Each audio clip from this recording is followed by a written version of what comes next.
Quiero darle las gracias a la Universidad de México, a Silva, de invitación, como me hicieron allá en Venezuela, y un saludo a Carlino, Hugo, hermano de Venezuela, la Revolución Bolivariana, igualmente a Ariel, excelente intervención y apertura a algunas cosas, ¿no? Para yo poder hacer mi posición. En primer término, las razones por las cuales los trabajadores nos organizamos, para que un sindicato, cuál es el objetivo de que los trabajadores y trabajadoras estén en un sindicato, correcto. Posteriormente, porque es una central, pero la pregunta es ¿por qué esta central de trabajadores de América Latina desapareció? El chileno va en el clavo, en la dirección de que no estaba bajo los intereses precisamente del capital, y por no estar bajo los intereses del capital, hicieron todo el esfuerzo para que su promoción en América Latina traiga como consecuencia la organización de los trabajadores. Lo segundo es que después de la Revolución Francesa y la Revolución Industrial, la organización de los trabajadores no tiene sentido para mejorar sus condiciones laborales. No tiene sentido para discutir contratos colectivos cada 2 o cada 3 años. La organización sindical debe ir más bien como una herramienta de trabajo de formación permanente del trabajador para ir hacia el fondo del problema. Y el fondo del problema es cambiar la estructura del Estado, cambiar la economía y cambiar la sociedad, construir una nueva sociedad, ¿no? En este momento, América Latina recorre un camino contrario al que está ocurriendo en Europa, también en Pentagon. Posterior a lo que tiene que ver con la política neoliberal aplicada de manera salvaje en los países de América Latina, vemos como hoy la crisis del capitalismo comienza a ir ahora por sus propios trabajadores. Fui delegado ante la OIT por mi país hace aproximadamente 4 años.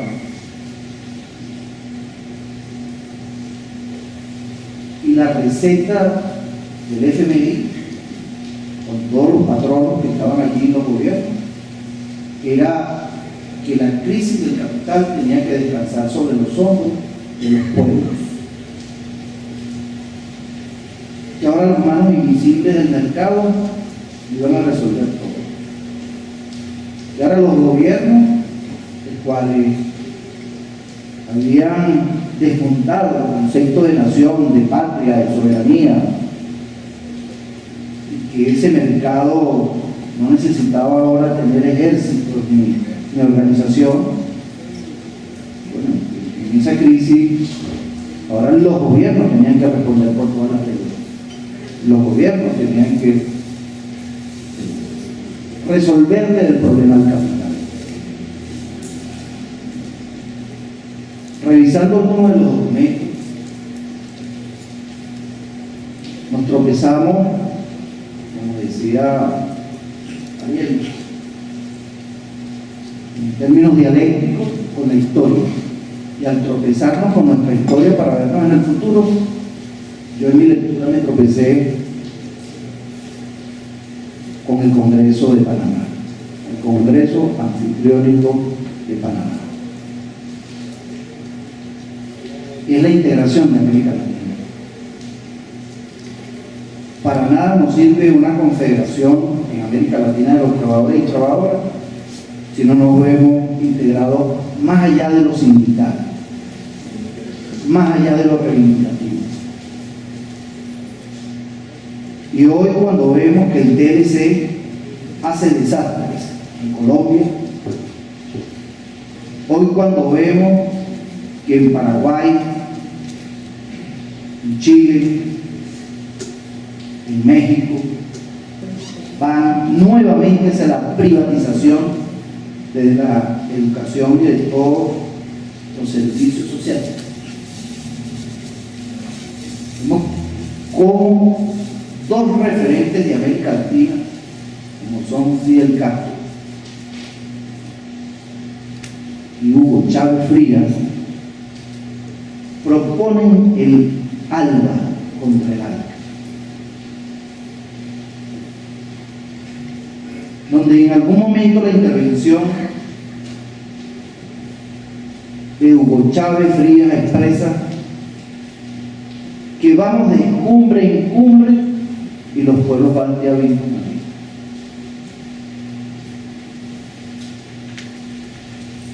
Y estos dos pueblos, con sus líderes comprometidos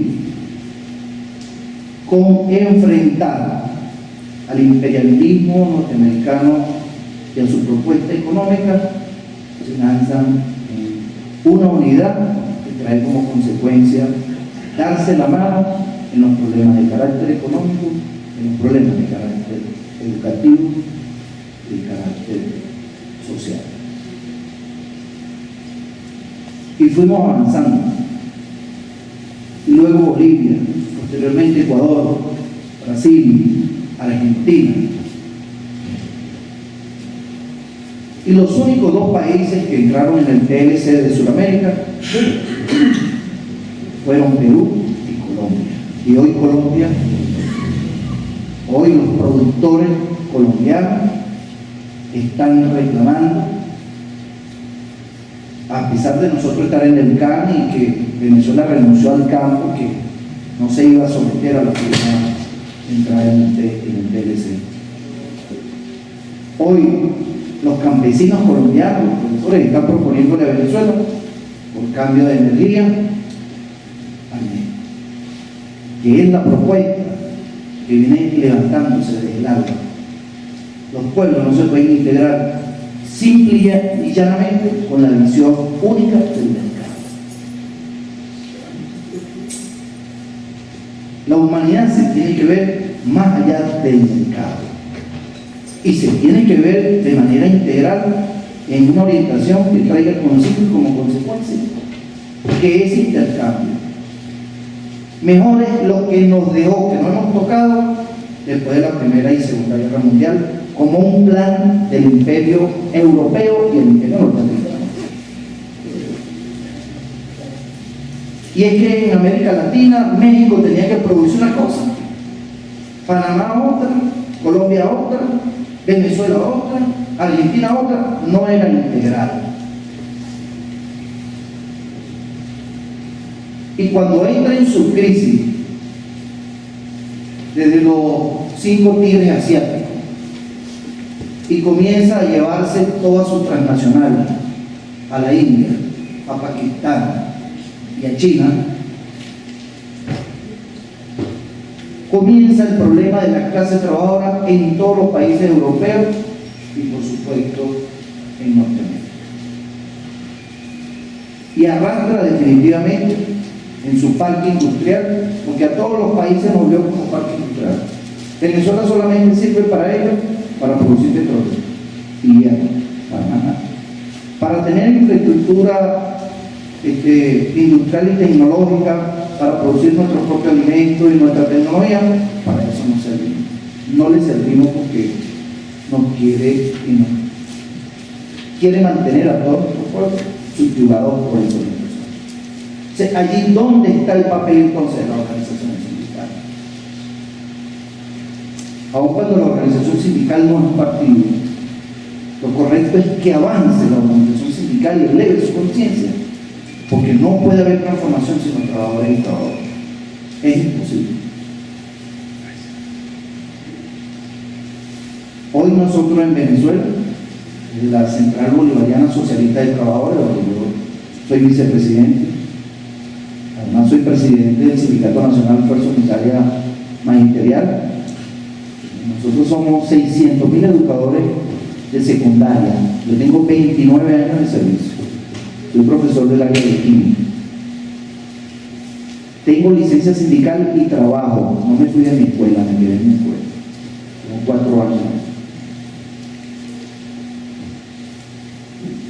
De eso, nosotros tenemos 70.000 afiliados.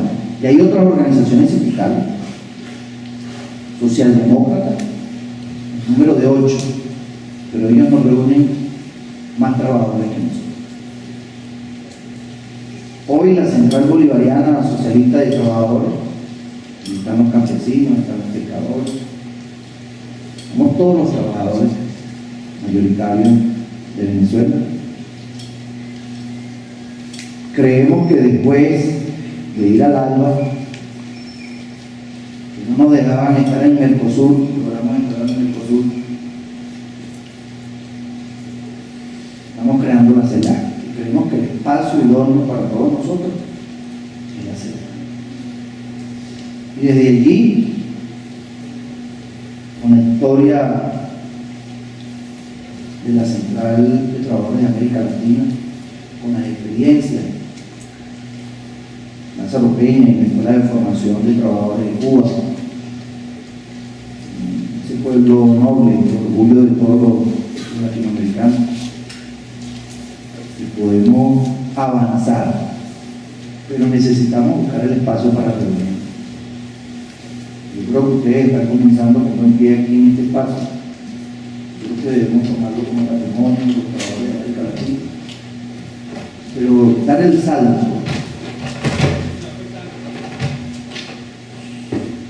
Dar el salto de entender que ningún Estado, ningún país solo aporta.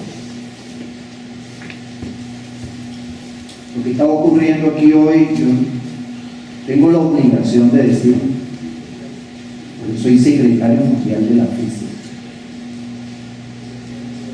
y tengo la obligación, por principio y por moral, de decir. Nosotros acompañamos a los maestros mexicanos en Cuba.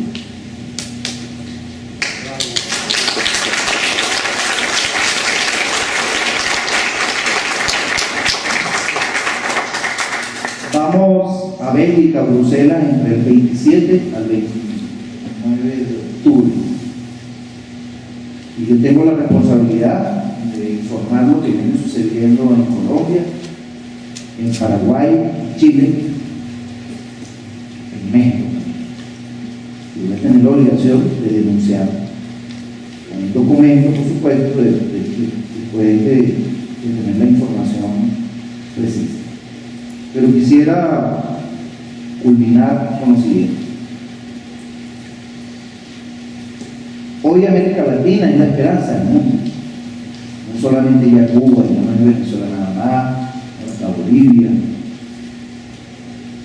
Tenemos a Ecuador, Brasil, Argentina, con más modelos valientes que tenemos en Argentina, Uruguay,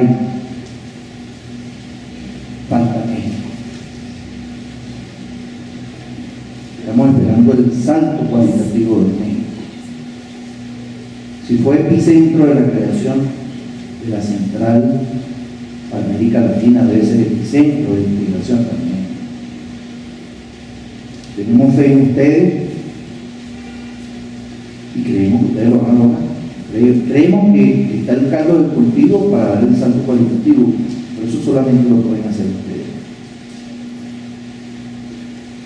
Porque escuché hoy que estaban implicando nosotros en Venezuela, la primera huelga fue en el año 36, una huelga petrolera, precisamente. Entendemos por qué es tan difícil la organización en México de los trabajadores y trabajadoras. Hoy más que nunca, después de las intervenciones, lo he entendido.